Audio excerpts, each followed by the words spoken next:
Assalamualaikum warahmatullahi wabarakatuh. Perkenalkan, nama saya Martio Merifendi, NIM 200874045 dari Fakultas Ilmu Olahraga Jurusan Pendidikan dan Kepelatihan Olahraga tahun 2020 Universitas Negeri Padang. Yang saya hormati Bapak Irfan Arifianto SPD MPD dan Bapak Fadli SSI MPD. Pada kesempatan kali ini, lebih tepatnya pada ujian tengah semester, saya akan mereview kembali materi sebelumnya telah dibahas berdasarkan sudut pandang buku yang telah saya baca, sehingga memunculkan pemahaman saya sendiri. Dan berikut penjelasannya. Materi pembahasan pertama, saya akan membahas mengenai dari anatomi fisiologi.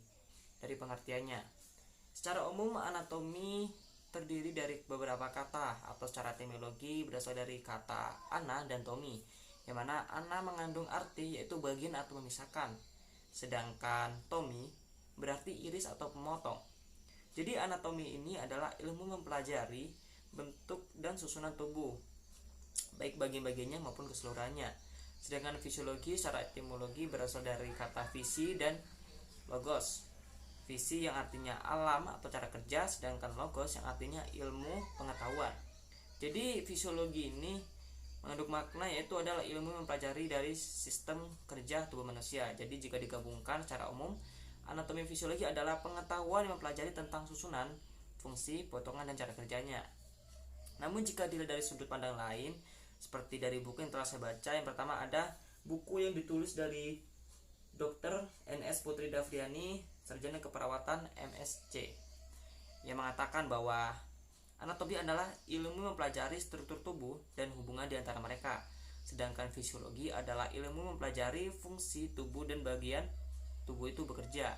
Kemudian jika dilihat dari sudut pandang lain seperti buku berikutnya yang ditulis oleh Dr. Randos Haji Heti dan Dr. Randos Sagung Agung, yang mengatakan bahwa anatomi manusia atau antropotomi adalah sebuah bidang khusus dalam anatomi yang mempelajari struktur tubuh manusia.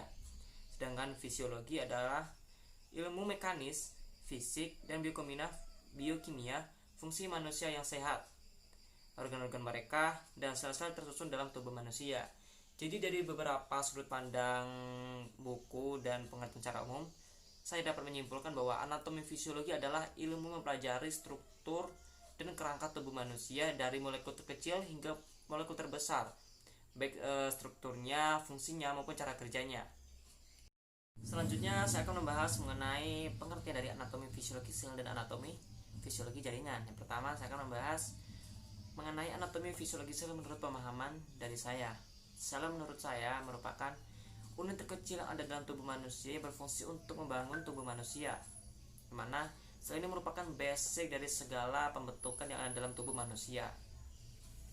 Kemudian ada beberapa sudut pandang yang mengatakan sel itu merupakan molekul atau bentuk terkecil dalam tubuh manusia. Yang pertama ada dari sudut pandang Dr. N.S. Putri Davriani SKEP MSc mengatakan bahwa sel merupakan bagian fungsional yang terkecil yang membangun tubuh makhluk hidup. Ada banyak sel membangun tubuh manusia seperti sel otot, sel saraf, dan sel epitel. Kemudian ada pendapat dari Robert M. Klein George C. Anders yang mengatakan bahwa sel itu merupakan molekul terkecil yang ada dalam tubuh manusia yang tidak dapat dilihat dengan mata telanjang atau kasat mata. Namun sel itu dapat dilihat dengan bantuan alat seperti mikroskop, yang mana sel ini memiliki jumlah yang sangat banyak dan tidak dapat dihitung.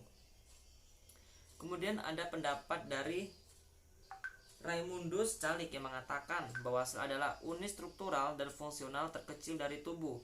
Sel dapat memperbanyak diri atau dalam arti kata yaitu titopotensi.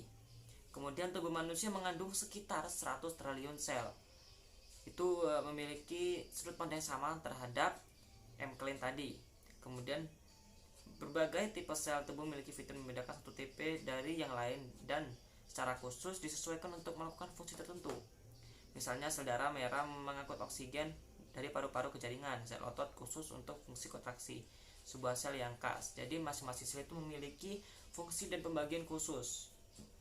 Kemudian Raimundus Calik juga mengatakan bahwa sel itu terdiri dari beberapa pembagian yang membangun dari sel tersebut. Yang pertama ada membran sel, kemudian ada sitoplasma dan nukleus. Membran sel itu merupakan sel terluar yang ada dalam tubuh manusia. Kemudian mana nukleus ini merupakan inti sel.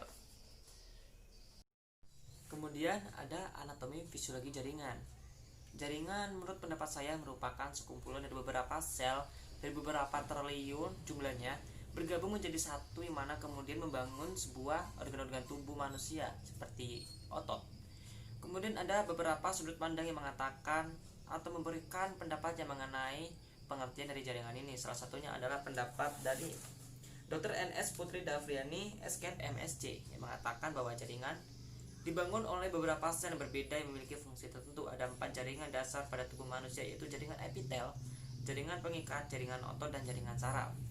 Kemudian ada pendapat dari Bapak Raimundus Calik yang mengatakan bahwa jaringan itu adalah sekelompok sel dengan struktur dan fungsi yang mirip.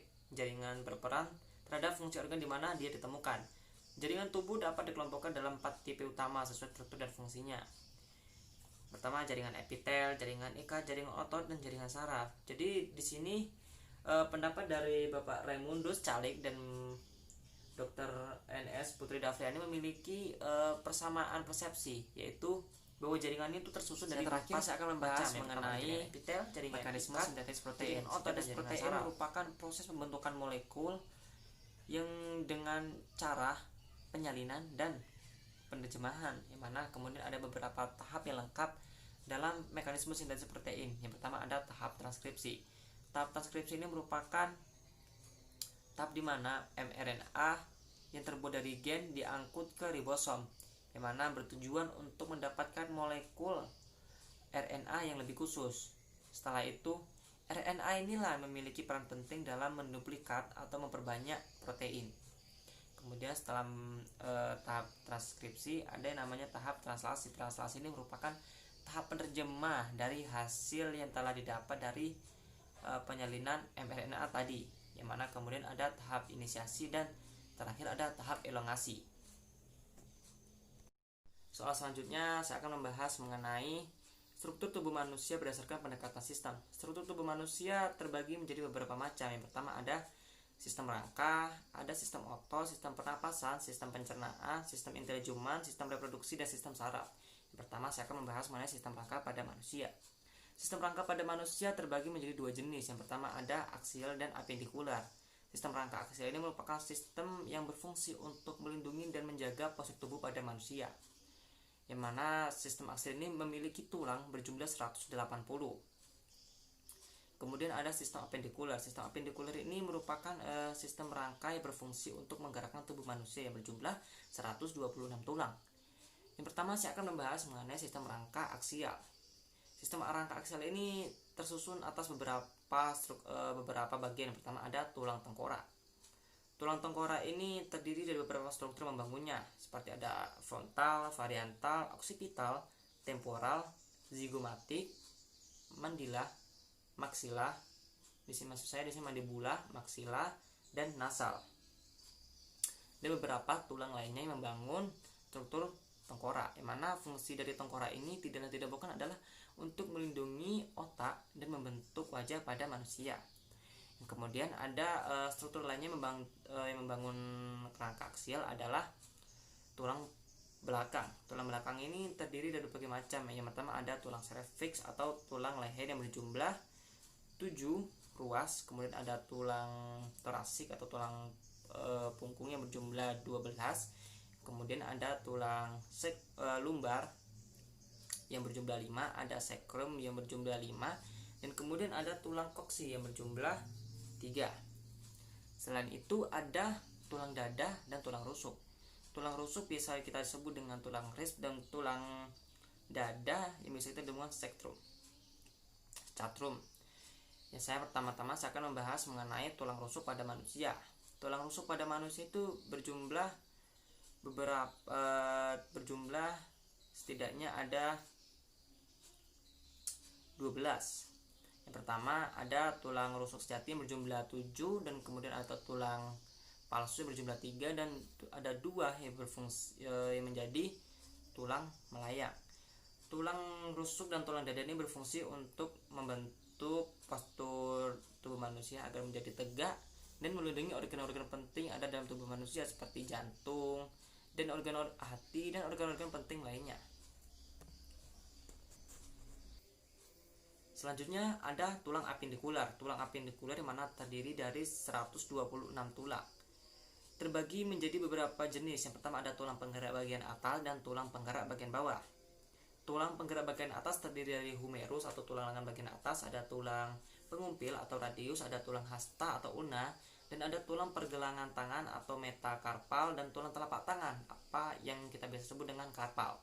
Kemudian ada tulang penggerak bagian bawah. Yang pertama ada femur, kemudian ada tulang lutut atau tempurung, kemudian ada tulang betis yang bisa kita sebut dengan fibula, dan kemudian ada tulang kering biasa kita sebut dengan tibia. Kemudian ada tulang pergelangan kaki yang kita sebut dengan metatarsal, dan kemudian ada tulang telapak kaki yang kita sebut dengan tarsal. Selanjutnya ada sistem otot pada manusia. Menurut pemahaman saya, otot merupakan sekumpulan dari beberapa jaringan yang ada dalam tubuh manusia yang berfungsi atau bekerja secara berkontraksi dan berelaksasi. Kemudian otot ini terbagi menjadi beberapa macam. Yang pertama ada otot polos dan otot lurik dan otot jantung. Yang pertama saya membahas mengenai otot polos. Otot polos ini bekerja tanpa adanya kesadaran dari diri kita. Ciri-cirinya berbentuk gelendong, pergerakannya lambat, terdapat dalam organ yang sangat dalam pada tubuh manusia dan bekerja tanpa adanya kesadaran kita. Contoh dari otot polos ini adalah dinding pada pencernaan manusia dan dinding pada rahim wanita. Kemudian ada otot lurik. Otot lurik ini merupakan otot yang bekerja di bawah kesadaran kita. Ciri-cirinya berbentuk silindris, melekat pada rangka dan bekerja di bawah kesadaran kita. Contohnya adalah tulang lengan atau tulang humerus. Kemudian yang terakhir ada otot jantung. Otot jantung merupakan otot yang sangat penting dalam tubuh manusia dalam melangsungkan kehidupannya. Ciri-cirinya yaitu bekerja secara terus-menerus tanpa henti, bekerja tanpa adanya kesadaran kita atau di bawah alam sadar, yang kemudian berfungsi untuk memompa darah agar kita dapat menjalankan kehidupan secara normal. Namun jika otot jantung ini berhenti memompa darah, maka bisa dikatakan kita tidak bernyawa lagi atau sudah meninggal. Kemudian saya akan membahas mengenai sistem otot berdasarkan sudut pandang dari buku yang telah saya baca. Yang pertama ada menurut pandangan Dr. N.S. Putri Davriani, SCAP MSc, mengatakan otot itu mempunyai beberapa ciri. Yang pertama, terdiri dari sel-sel otot yang bentuknya panjang dan ramping. Kemudian tiap-tiap sel otot mempunyai serabut otot, dan beberapa serabut otot ini dikumpulkan menjadi sebuah alat tubuh yang disebut otot. Itu menurut Dr. N.S. Putri Davriani, SCAP MSc. Kemudian beliau juga membaginya menjadi 3 macam. Yang pertama ada otot lintang atau otot lurik. Terdiri dari sel-sel otot di dalamnya menyerupai garis-garis melintang warna merah tua dan dapat berkontraksi menurut kemauan kita, terdapat hampir di seluruh badan. Mana bisa dikatakan bahwa otot ini bekerja di bawah kesadaran kita. Kemudian ada otot polos dan otot jantung. Selanjutnya ada sistem pernapasan pada manusia. Sistem pernapasan pada manusia terbagi berbagai macam alat yang membantunya. Yang pertama ada hidung, ada mulut, faring, laring, kemudian ada trakea, bronkus, dan bronkiolus. Fungsi utama dari sistem pernapasan ini tidak lain dan tidak bukan adalah untuk memasok oksigen dan mengeluarkan karbon dioksida. Yang mana oksigen ini kita dapat dari udara yang segar. Kemudian ada sistem pencernaan pada manusia. Menurut pemahaman saya, sistem pencernaan pada manusia adalah sistem yang berfungsi untuk mengelola atau mencerna zat makanan dari zat terbesar ke zat terkecil yang dimulai dari mulut kemudian berakhir ke usus besar.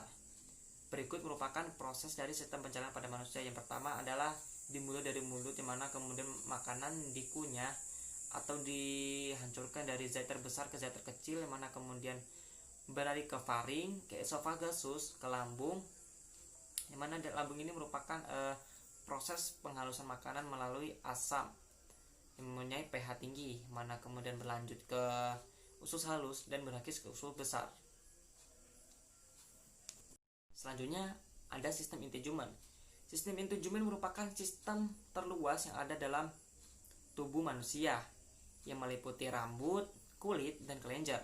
Fungsi utama dari sistem intensum ini adalah tidak lain tidak bukan adalah untuk melindungi tubuh manusia dari paparan sinar matahari dan sinar UV yang dapat membahayakan tubuh berupa iritasi dan kanker kulit. Mana struktur dari kulit ini atau sistem intensum ini adalah epidermis merupakan jaringan terluar yang melindungi kulit dan jaringan hipodermis yang sebagai penyongkong dari kulit ini. Kemudian ada sistem saraf pada manusia. Sistem saraf merupakan suatu sistem yang bertugas untuk menyampaikan stimulus dari reseptor atau rangsangan yang kemudian diantarkan ke sistem saraf pusat, yaitu otak dan tulang sumsum belakang, yang mana kemudian diterjemahkan dan informasinya tersebut diantarkan ke efektor guna menghasilkan sebuah tindakan atau kegiatan yang dihasilkan oleh otak. Selanjutnya, sistem saraf ini terbagi menjadi dua macam, yaitu sistem saraf tepi dan sistem saraf pusat. Sistem saraf pusat ini terdapat pada tengah tubuh manusia atau biasa disebut dengan nukleus, sedangkan sistem saraf tepi terdapat pada seluruh tubuh manusia. Terlepas dari pemahaman saya tersebut, ada beberapa sudut pandang yang mengatakan atau menjelaskan mengenai sistem saraf pada manusia. Yang pertama ada pendapat menurut Dr. N.S. Putri Davriani, SCAP MSc, yang mengatakan bahwa jaringan saraf itu terdiri dari sel saraf yang panjang dan halus mempunyai inti sel dalam protoplasmanya yang agak tebal. Bentuk sel saraf seperti bintang mempunyai ekor panjang. Dendrit memiliki tajus sel yang pendek, biasanya banyak, lebih dari satu fungsinya untuk menghantarkan rangsangan keluar ke dalam sel. Kemudian ada neurit memiliki tajus sel saraf yang panjang dan halus. Protoplasmanya menghantarkan rangsangan dari badan sel ke luar sel. Kemudian ada neurit dan lain-lainnya. Jadi di sini menurut pandangan dari Dr. N.S. Putri Davriani hanya menjelaskan secara singkat itu mengenai struktur atau penyusun dari sistem saraf. Kemudian ada sudut pandang dari dokter atau Bapak Raimundus Calik yang mengatakan bahwa sistem saraf adalah kumpulan dari miliaran sel khusus dan jaringan ikat dan terdiri dari dua bagian utama. Bagian sentral terdiri dari otak dan sumsum tulang belakang dan disebut sebagai sistem saraf pusat. Bagian luar disebut sistem saraf tepi atau SST. Mana menurut Bapak Raimundus Calik ini mengatakan bahwa sistem saraf juga berfungsi untuk mengontrol apa yang terjadi secara otomatis yang Anda mungkin kurang menyadarinya di tubuh manusia, di tubuh Anda, seperti jantung terus berdenyut, makanan yang tercerna. Yang terakhir ada sistem reproduksi pada manusia. Sistem reproduksi pada manusia terbagi menjadi dua, yaitu sistem reproduksi pada pria dan sistem reproduksi pada wanita, yang mana memiliki fungsi utama yaitu untuk menghasilkan sebuah keturunan ketika dua reproduksi ini saling berkontraksi. Mana sistem reproduksi pria terdiri dari berbagai macam. Yang pertama ada skrotum, ada testis, ada sperma, dan ada alat vital. Sedangkan dari alat reproduksi dari wanita atau cewek terbagi menjadi beberapa macam, ya. Ada vagina, ada payudara, ada vulva, dan ada ovarium. Selanjutnya saya akan membahas mengenai mekanisme transport pasif dan transport aktif. Menurut pemahaman saya, mekanisme transport pasif merupakan mekanisme dalam pergerakannya atau dalam metabolismenya tidak memerlukan energi untuk melakukan pergerakan, yang mana pergerakannya itu dimulai dari tempat yang berkonsentrasi tinggi ke tempat yang berkonsentrasi rendah. Sedangkan mekanisme transport aktif merupakan mekanisme transport yang dalam pergerakannya atau dalam metabolismenya memerlukan energi yang dimulai dari tempat yang berkonsentrasi rendah ke tempat yang berkonsentrasi tinggi. Demikianlah hasil presentasi saya pada kesempatan kali ini. Terlebih kurangnya saya mohon maaf sebesar-besarnya. Saya akhiri dengan wassalamualaikum warahmatullahi wabarakatuh.